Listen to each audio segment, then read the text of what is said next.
Welcome to 110 12 Oaks Drive in Gaithersburg, Maryland. I'm Chris Thompson. Let's go take a tour. You got a powder room right there. Beautiful hardwood floors throughout the living and dining space.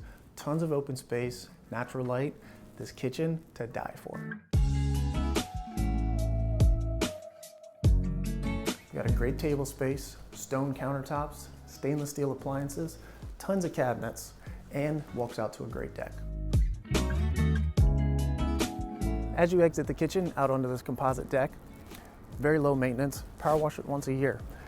The rest of the time, you just get to enjoy it and check out this view. These beautiful wood floors continue all the way up the steps through every bedroom and this hallway. You got two good-sized bedrooms over here. This one has a ceiling fan.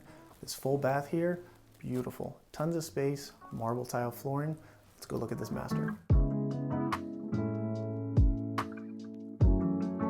As you enter the master, these beautiful wood floors continue through, tons of natural light, huge walk-in closet, 4-piece bathroom with dual vanities.